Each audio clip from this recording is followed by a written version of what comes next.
All right, welcome everybody back. Welcome back everybody to the NARPM Radio Podcast. Pete Neubig with Tony Cline. Tony, as you know from the from my intro with him, he's a avid runner, but Tony's also been a colleague and friend of mine for many years now. Tony started his own business, then he merged, which is an interesting story altogether. But he merged his business with about four or five other people. Then which was brain it fart again, Tony. What was that called again? That company? Home Vault Property Management. Home Vault Property Management, and then of course now sold to Pure, and now co-founder, CEO of PM Success. So Tony, thanks so much for being here, buddy. Yeah, thanks for having me on. I appreciate it. Anytime I get to spend with good friends is time well spent. So thanks for having me So on. I had Sean Johnson on, and we talked a lot about Home Vault. So I'm gonna leave that. Like, if you want to hear the Home Vault story from Tony's point of view, grab him at Broker Owner or at NARPM National. We got Sean's point of view. Let's talk more about. I'm really interested in PM Success. So tell me again, tell me more about like why you decided, because you kind of semi-retired. So why you decided to do PM Success, and then tell us a little bit about what, how it helps, how you help people. Yeah, sure. I want to touch on the Home Vault thing just briefly because I want to talk about my personal experience as we went through that. Go Uh, for it. so before Home Vault, I had a brokerage. I essentially bought a brokerage back in the year 2000, and I wanted to be in a specific market, a really hip and trending and upcoming market in downtown Denver. And I really just wanted the sales brokerage. I had an acquaintance that wanted to. He was dominating the downtown market, and he wanted to move from Denver to San Diego and do the same thing there. So I wanted to buy the business and just really try to buy his book of business, his brand, the marketing and territory that he already had put together. And as we were negotiating that out, I found out that he was managing about 31 doors. And it was mostly just he had connections with the Colorado Rockies, the Denver Nuggets, the Colorado Avalanche, um, some of the Denver Broncos.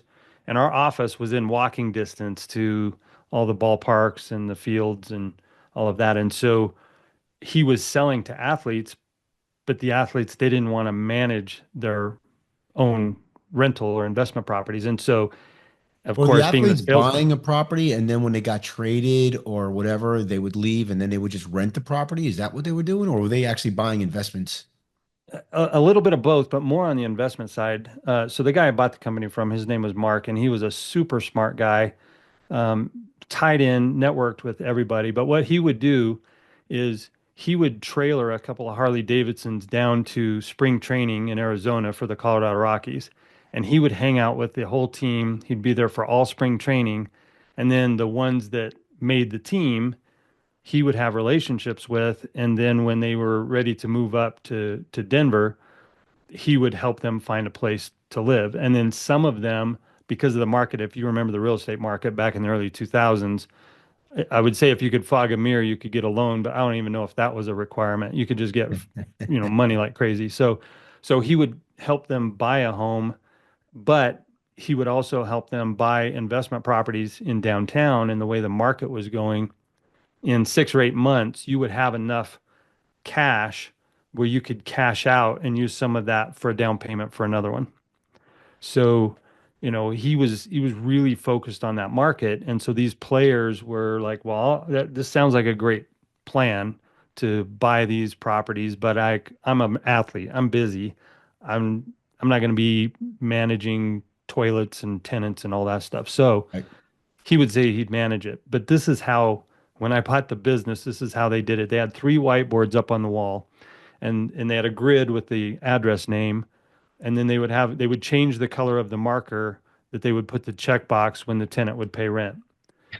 And they would have the tenant Yeah, mail the that's like check to the a office. literally like Excel spreadsheet on a whiteboard.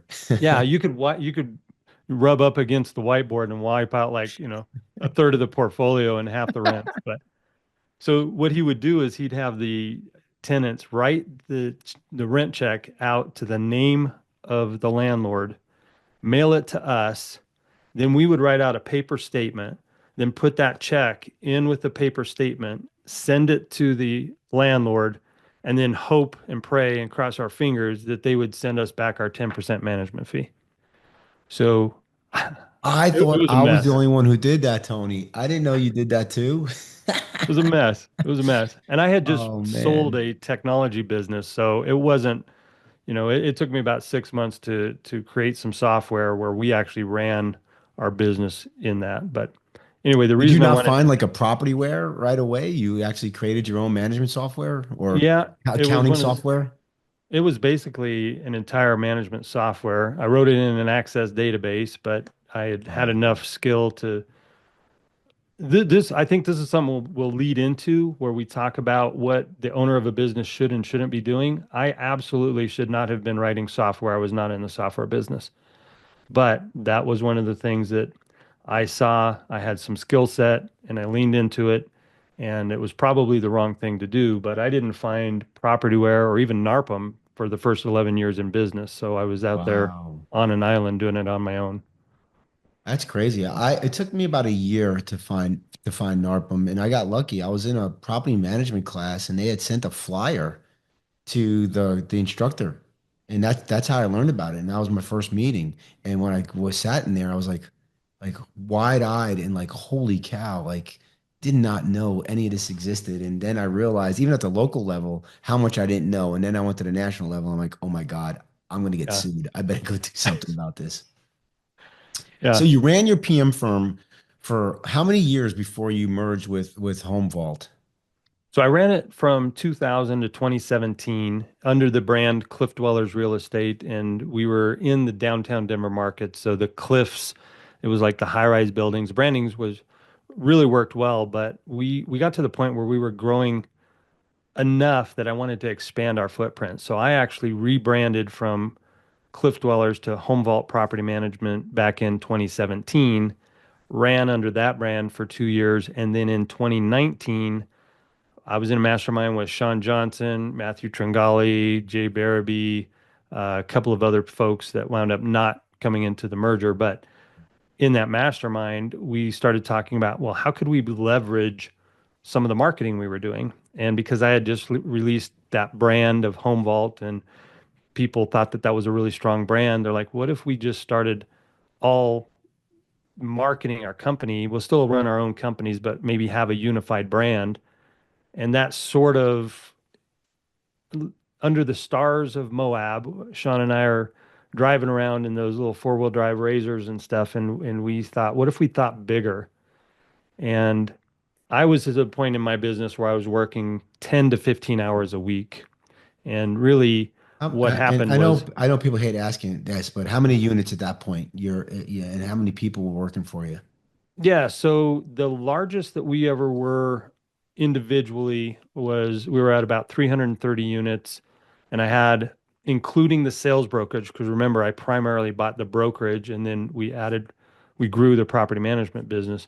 But I had 11 people, including the staff and all of the real estate brokers. Okay. And the reason I include those real estate brokers is because we were in a pretty walkable market. And so in real estate, at least when there were more people coming into the office, you had floor time. So you would have specific times where if there were walk-ins, you had a real estate agent on duty. We also were doing that same thing with our rental showings. So I let my real estate agents do the rental showings. And we had to do in-person showings because in order to get access to these buildings, these high-rise buildings, they have secured entrances and stuff like Right. that. Yeah, so So self-showing doesn't work for those. right, for most of those. And so in the downtown market, it worked really well to just have an agent go out and do the showing. And if the people were interested, I had my staff take care of the application, do all the processing, send them a lease, all of that. So all the agent had to do is just do the showing. And then they got a set compensation if we leased that property out. So So that's why I 330 included them in that units, number. 330 units, you set your staff up and you're working 15 hours a week, basically. Yeah. Yeah. Not a bad deal. Yeah. Well, the unfortunate thing is when you are working and you have things sort of on autopilot and you don't have a bigger and better goal somewhere, at least for me, you start getting bored and looking for either how can I break this to figure out if I can fix it, or how can I dream even bigger and go after something that is not yet possible for me. And that's where we started talking about what if instead of just sharing a brand, what if we actually merged? And and it was a great plan. We put a lot of time and effort into that, and we rolled that out. We signed all our papers in December of 2019, and we were going to go out to all the conferences and do all the networking and all of that. And then in March of 2020, Yeah. COVID shut everything down, and that really changed what we were looking to do and how we were going to grow the company. So I've heard that a lot of times where business, like, business is supposed to be boring, but you visionaries out there love to create chaos. And so you get bored with business. So I've heard that before. So instead of creating chaos in your own business, you decided to merge and create chaos in your business with other people. It was too Uh, easy to create chaos locally. We wanted to do it nationwide. Nationwide. Yeah. And then I got to ask, so any famous people, famous ball players or athletes that we would know of that you worked with personally? Yeah, we had quite a few. I will tell you that it's funny because one of the worst athletes that we worked with was a quarterback for the Denver Broncos that wound up renting a place downtown close to one of the ball fields so that he could have a crash pad when he was in downtown. And then his sister would rent, he'd put his sister in the other room. And you can never really, you can kind of use your screening criteria for determining whether or not somebody statistically will be a good tenant, but Right. yeah, they were the worst tenant, did the most damage, and they were just like it's not that big of a deal because they got money, just fix it. And they moved out, left the place trash. So I won't say the name, but it was Wow. it's a it's a well known. It wasn't Peyton Manning, and Okay. it wasn't I'll leave John it at that. It Elway. wasn't Peyton Manning or John Elway. That's what Yeah, we'll just say yeah, that, right? yeah. Unless it was John Elway. Was it John Elway? No, Okay. no, it wasn't John Elway. Okay. All right. So now you guys merge and things are coming off to kind of a weird start because of COVID. Tell me the positives and the negatives of creating a merger. Like if somebody's thinking about, hey, I should merge with, because I've heard other people, like I've talked to Matt Leshber in Austin. He was thinking about doing a merger. I know Brad Larson had done a merger, Todd Breen with Brad, I think, and they kind of unraveled that real quick. So I've heard of ones that people want to do it, but so what was your take on it? Positive, negative? I will say that there weren't a whole lot of positives at the end of it. Like if you were to dissect it at the end, going into it, one of the positives for me was when you reach a certain level in anything in life, but especially for me in the business, I had kind of reached what I felt like what I could reach with my current situation. I didn't want to work more than 10 or 15 hours on just trying to add another 50 doors for my local portfolio, or I didn't even want to double my portfolio if it meant changing the lifestyle that I had created. I needed something that was going to inspire me to drastically change my habits because from my my history or my I don't know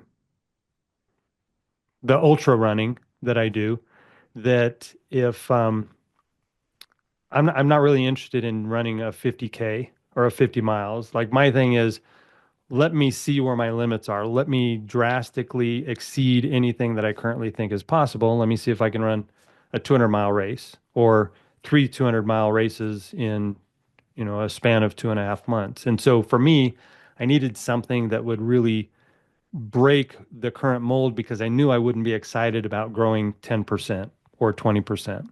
So that's just my own personality. But what I realized was there were other people out there, other entrepreneurs that had sort of reached some sort of level of success, and it becomes lonely, and it becomes you don't have a lot of people that you can share the vision of what you're trying to accomplish, or even the challenges that you're facing, because there's not a lot of people that are out there.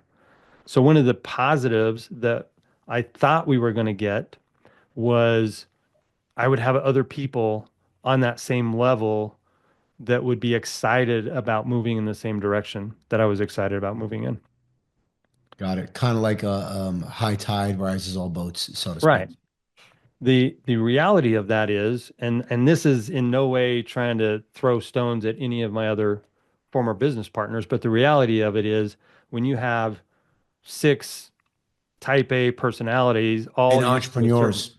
Yeah. entrepreneurs, visionaries, used to earning a certain income, all coming together, what happens is you create a top heavy, Sean would relate it to flying a plane. We just had too much cargo. And, you can't keep six partners all earning a certain income, all having a certain level of influence over the business, all having their own individually successful business come together without having some fallout. Yeah. And that's what happened. So what I realize now with the coaching that I'm doing, what I was missing was the mentorship and that camaraderie and the community.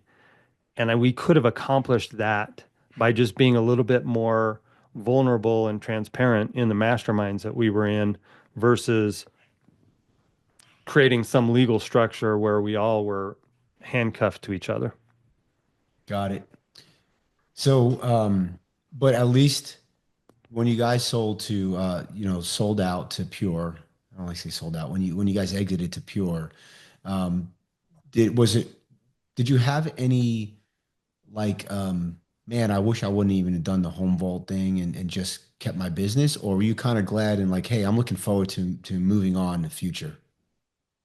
There was a little bit of both of that. I think the first thing is Pure came to us and made us an offer, and we initially turned that offer down. And then about 8 months later, they came back with a stronger offer. And at that point, we had another 8 months worth of butting heads and not having vision alignment on where the company should go. And so with that, it just was time. And so when I look back to working 10 or 15 hours a week, being able to run, 3, 4 hours a day, be outside, live the lifestyle that I wanted, to where I was with Pure, I was like, if I wouldn't have merged, I wouldn't have learned all the lessons that I learned through navigating that. I wouldn't have been able to sell, and I wouldn't have found out because I did go to work for Pure for about a year in their acquisitions team. And so I learned a lot about other companies, how other companies were structured, what people were looking for when they wanted to sell their business, what made sense there. So it was a great experience. And it's kind of like running an ultra run. In the middle of it, you're like, why did I do this? Why did I sign up for this? But at the end, you're like, that was very rewarding. And I learned a lot about myself. And that's So so if I could, lot of growth, and that really kind of set you up for your next venture, which was PM Success. absolutely. Yep. Did you know when you exited, when you left Pure as a team member, did you know you were going to go into PM Success, or were you thinking like, "Ah, I'm just going to take some time and just go run, whatever crazy miles that you wanted to run? What did you like? Did you have a plan? Yeah. Thanks for asking that question. I have been doing coaching in some capacity since my early 20s. So, the last 30 years, I was coaching basketball at the YMCA, coaching Little League and bringing them up. I just really enjoy watching people achieve beyond their current capabilities and helping them grow. And it was just always something I did for free. And then as I started getting into business and I became the chapter president for the Denver chapter of NARPM in 2014, then again in 2019. I was on the board for like 11 years straight in some capacity. I just enjoyed being around that. And so in 2017, I started doing consulting and coaching in the property management space, but it was just sort of on the side. That was under Home Vault too, wasn't it? Was it under Yeah. Home Vault? Yeah. Yeah. We had Home Vault, we had Home Vault Academy. And so I was doing all of that. And again, my primary focus was running the property management business, but I also did some of this coaching and consulting on the side. And I will tell you, this is my own personal experience. So I'm sure the folks at Pure don't see it this way. And so I'm telling you with the disclaimer that this is my own personal experience. But when I went to work in their acquisitions team, the job changed a little bit. And eventually, towards the end, I felt like my goal in my role was to find people who were having a bad day and convince them to give up on their dreams and on the business that they'd been building for the last 3 to 5 to 10 to 20 years. Now, I know that there are other reasons why people sell, but a lot of times it's just I'm burnt out. I see a wad of cash in front of me and I'm just ready to go. And that really was inconsistent with my history of being a coach for, 30 years. And what I found was I really had the desire not to find those opportunities where people were struggling and convince them to give up, but find those people who were struggling and convince them to keep going and show them a path forward and show them how to increase profitability and growth and operational stability. And ever since then, it's just been fabulous. I've just been enjoying life so much Oh, because of that. it's amazing how many times I hear somebody who's been running a PM firm for X amount of years, 15, 10, 15, 20 years. They don't have any money. They have no savings. They have no savings. They have no insurance. And it's like, man, you would have been better off if you just would have worked for the man and put money into a 401k. They don't even have the lifestyle business that you created. And Yep. you see this albatross around their neck. And then it's like, hey, I can sell this thing, I can make a little bit of money and I can go do something else. Because tomorrow looks like a lot like the same as yesterday was, which a lot like the same like 2 years ago was. Yeah. So you're bringing instead of like taking I think selling the business for a lot of people is the right thing, but I also think igniting that spirit in them saying, "Hey, let me help you design the business that you want." Matter of fact, I was literally talking to somebody today. Their wife has a business outside of PM, and she was just kind of running ragged. And he sat down with her and he said, "Let me just ask you something. What do you want out of this business?" She goes, "Well, I want X. I want 250,000 a year, and this whatever it was, and work like 20 hours a week." And he's like, "You're almost there. Like, you just need like three clients and hire one person." And she didn't even understand. Like, she didn't realize that. I think business owners, and you could tell me, you're the coach. Do they get in the weeds too much? Oh, yeah, absolutely. I tell people, my goal when I start working with them, and obviously we go through like a little interview process to make sure that I'm a good fit for them and that they're a good fit for me and my program and my expectations. But my goal when I work with somebody that does fit that is to help them become the least important person in the day-to-day operations of their business. And most people get too deep in the weeds. Most people feel like they have to be in control of everything. And I was a super big control freak back before I got sick in like 2006 to 2008. I got really sick, and luckily that became a blessing for me because it forced me to say, how can I run this business without me running this business? Because otherwise I'm going to go broke. And I'm I spent about uh 6 to 8 months where I was out of the office more than I was in. I was in bed one stretch for 17 days straight with extreme stomach issues and Wow. migraines and all of this. And I'm trying to figure out what are the things that I can do, and how can I delegate and offload everything else. And so my thing is, I tell my clients that I should only do the things that only I can do, and I should delegate everything else or outsource everything else. And it's the same thing for them. They should only do the things that only they can do, and they should outsource or delegate everything else. A flood of memories are coming back to me as you say this because I live that, man. When I built Empire, I was in charge of everything. I was always stressed out, and I was the choke point. And what happened was my team wouldn't make decisions because I always had to be the decision maker. And so always be a line outside my office. And it was like I had this badge of pride that like, oh, I'm like, I'm so important. And man, it took me years, Tony. It took me years. But once I realized I'm not important and that I needed smarter people than me around, and I needed to allow people, I need to let go to grow, and I Yeah. needed to allow people to make mistakes and learn. And next thing you know, I too was working right before we sold. I was working about 20 hours a week at 984 units. Yeah. And then we sold, and I was so mad, but whole different story for another time. But what Yeah. you're saying is it's so important to do that. So tell me, how do you go through that process? Like you see somebody, sometimes they don't see it themselves, right? Like they're so important. How do you kind of guide them through that? How long does it typically take for them to kind of figure it out? Well, I figure it's a lot of people are in that same they have that same mentality as you and I. And a lot of people that get into this business, they come from one or two directions. They are either a real estate agent that decides they're going to start doing property management because I already have the license. And so they're not truly a business person.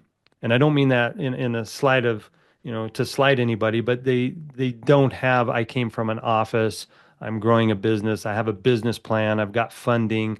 They came from the real estate side where I go out and I close a deal and I get a big fat Sales. commission check and I'm good for 2 or 3 months until I need to close another one. And so you come from that side, or you come from I'm an investor and I can't find anybody to manage my properties the way I want them managed, and so they start their management company.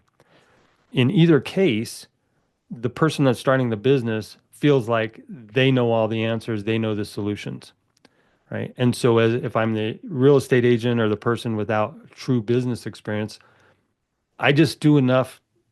I do everything that needs to be done until I can't do everything myself. And then I hire somebody to just sort of be my assistant to catch overflow, but I don't really have time to train them. And so they're basically getting paid to watch me do the work that I wish I could have them do because they need to be doing it, but I can't train them because I don't have time, And so what we do is if you were to ask me, if you got in an elevator and we just met and you asked me what my business is, I tell people I'm in the entrepreneur extraction business. And my job is to extract people from a business that currently just owns them. And so it starts a conversation of like, what does that mean? But again, that goes back to I want to create a That's business. agnostic. That doesn't have to be PM. You just happen to know PM like the back of your hand. And Right. that's really agnostic. Do you work with other non people in the non in the industry, other industries? I have a few, but what I will tell you is through my coaching, I talk about the what I call the championship formula. And there are 7 core components of that. And I'm not going to get deep into each one, but just know that we have a program. You asked how long it takes to walk people through that. And it really is you start at the beginning and we get till the end. And it really depends on how much time the entrepreneur has available to walk through these steps. Most people can get through this transition in about 6 to 12 months. And so we get really intentional. But one of the things that we get really intentional about in the beginning, the number one critical component of the 7 components of the championship formula, as I call it, is to develop your game plan. And your game plan is your core values, your company mission, your company vision, your target client profile, and your income and revenue streams. And I'm not going to talk too much about the core values, income, and vision, even though I think it's extremely critical in order for the entrepreneur to be able to extract themselves from the day to day, because you have to give everybody on your team a filter in which they filter decisions through. In absence of that filter, they're just making stuff up. They're going to come to you and say, "What should I do?" because they don't have a filter to make those decisions through to establish policies and things like that. But the one I want to focus on is identifying your target client profile.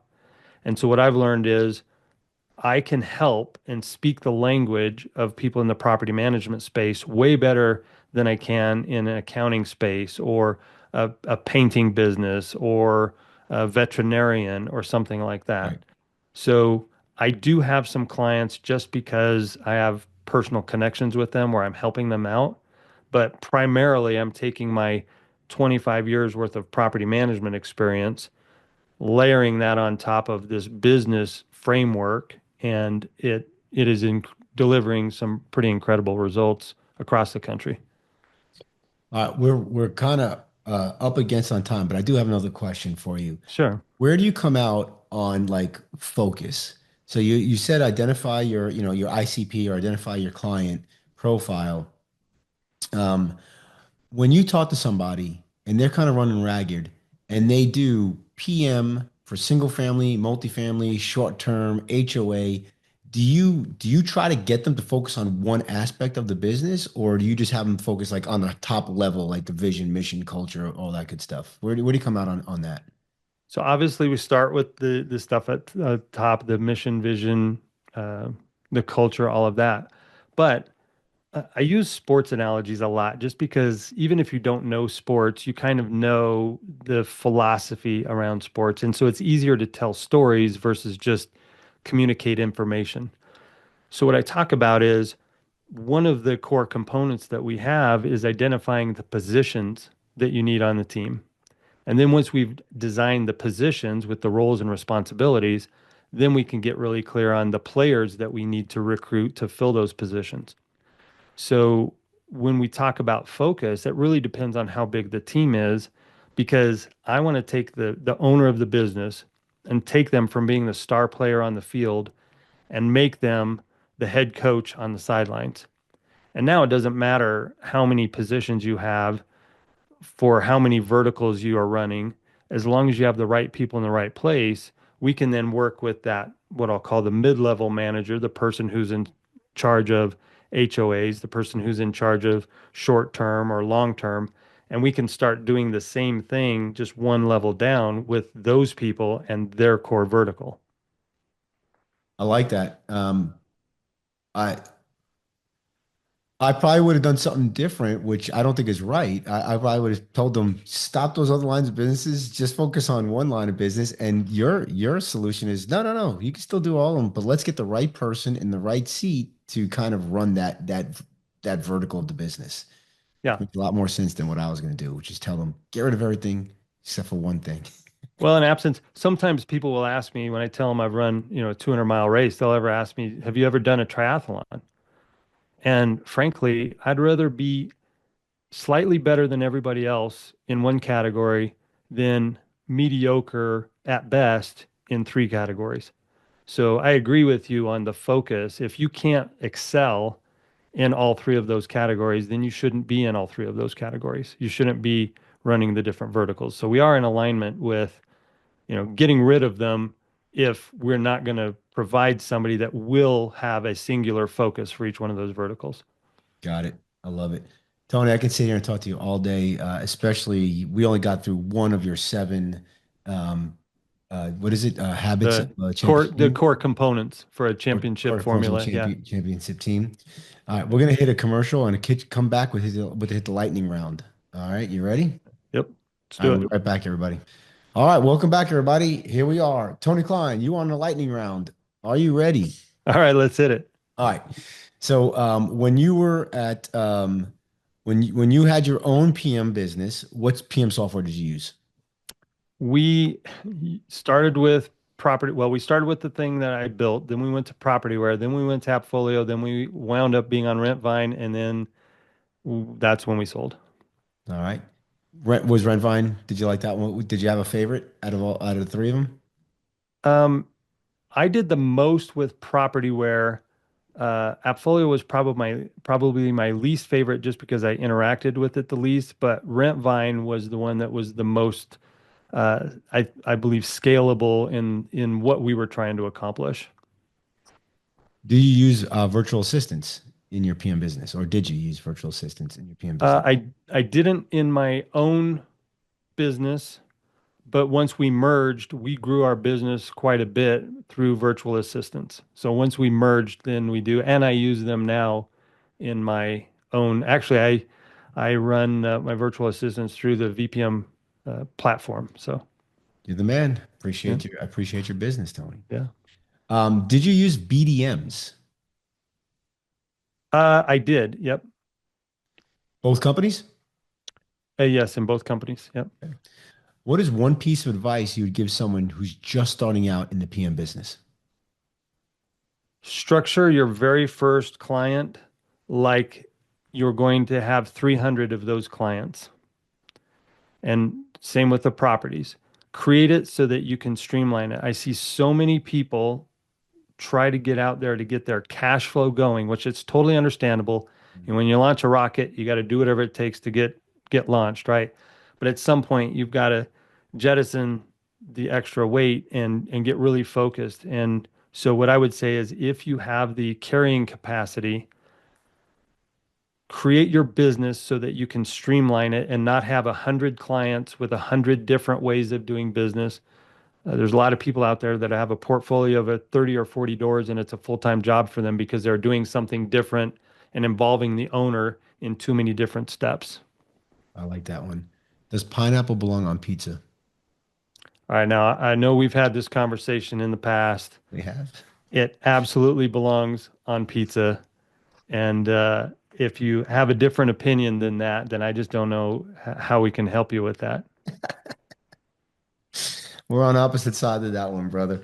All I right, know I'm it. going to ask this question differently to you than I do anybody else. Normally, I ask, what's your favorite fast food restaurant? But I'm going to ask you, what is your favorite food when running 200 plus miles in one time All right, during the race, during the race?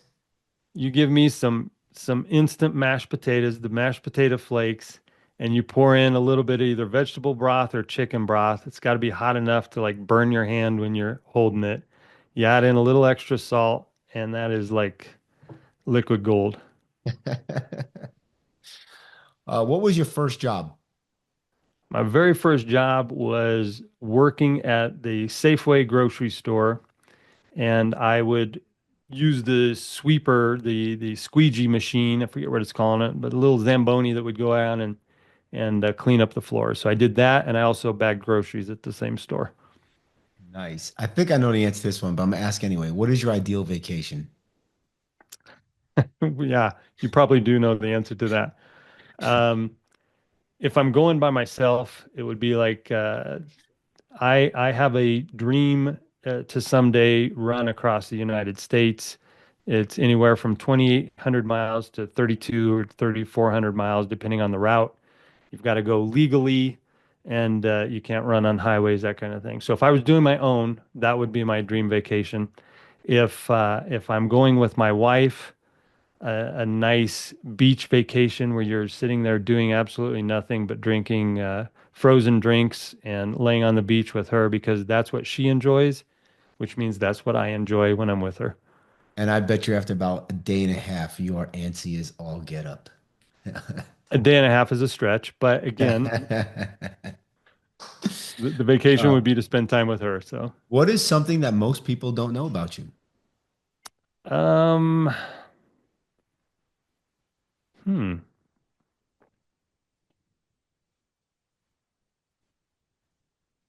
I think so. Something that most people don't know about me is that I'm a pretty sensitive dude. I can do things physically, but you put me in front of a movie where there's a little bit of sadness, and yeah, I'm like a weeping willow. So Oh, interesting. All right. What is a book or podcast that you would recommend? there's a book that I like to recommend called The Comfort Crisis, and it's all about how we as a population, a global population, have become too soft. People complain that the temperature in their house is 2 degrees higher than it should be, where, if you go back 100 years, people would love to have the temperature we have. We've just made it so easy that anytime we experience any sort of discomfort, we wind up having extreme mental and psychological challenges. And the book is about intentionally putting yourself in areas of discomfort so that you become comfortable being uncomfortable and can be stronger in the things that you're trying to achieve. I like that, and obviously you do that a lot with your running. I need to get back into that because I used to do that with my racing and my marathons and my triathlons, and now I'm comfortably just walking around. I know that's worked well for you though. I know that's been good. We've talked about that off camera that even Yeah. walking, it's all about the habits, right? It's a consistent habits. Yep, walking and lifting weights again. So I started that about 2 years ago, and I'm enjoying it. So as long as you enjoy whatever you do and just be active, I think that's half the battle. And if you can, every once in a while, get yourself uncomfortable though, right? Yep. Go do something. What is it they call it? Jesse Eisner? I think he calls it the misogi to Yeah, do the one Misogi. thing Yeah. Yeah. difficult every year, and you're actually spearheading one of those things in June for a group of around 30 of us, and we're gonna Yep. we're gonna we're gonna hike the Grand Canyon, the rim to rim. So I Yeah. appreciate you spearheading that, and so that is my misogi this year. I love it. Well, with the Misogi, it's supposed to be you should have a 50% chance of failure. So I hope that we're not taking 30 people into the Grand Canyon And only coming out with 15. and coming out with 15. So we'll stay tuned, folks. We'll see how that turns out. But All right, last question. I know the answer to this one too, but what do you prefer, dogs or cats? oh, dogs. Yeah, Moose. Yeah. Moose My is still boy, around running with my you. boy Moose. Yeah. Yeah. He That's used to awesome. run 50 Ks with me, which was about 31 miles. Now, he had a hip injury, not running related, but had to have that surgery where they cut off the ball and socket Oh of one yeah, of yeah. his rear legs, and so he still gets up to do about 8 or 10 miles, which is Still he's very still super fast with just basically three joints. Still gets out there, so he's a dang good good. boy. Tony, if somebody's interested in reaching out to you, what's the best way to contact you? They can send me an email at tony@pmsuccess.com. They can hop on the website. They can subscribe to the newsletter. We have our podcast, the Property Management Success Podcast. So, yeah, if somebody has any interest in finding out any more about what I do on helping people in the property management space, or they just have a problem, they want to just, hey, I got this thing, I'd like to bounce off somebody. I don't even know who to bounce it off of. I'm happy to have those kind of chats as well. And I think the newsletter has some really good content. So at a minimum, you guys should go out there and become a subscriber to his newsletter. Thank you. And if you want to join NARPM, if you listen to this and you're not a NARPM member, why not? Call them at 800-782-3452 or go to narpm.org. And if you want to be cool like Tony and have virtual assistants, give me an email, pete@vpmsolutions.com. I think we're at 39,000 plus profiles now for people looking to work in the property management industry or go to our website, vpmsolutions.com. Tony, thanks so much for spending time with us today. We'll talk to you soon. Yeah, my pleasure.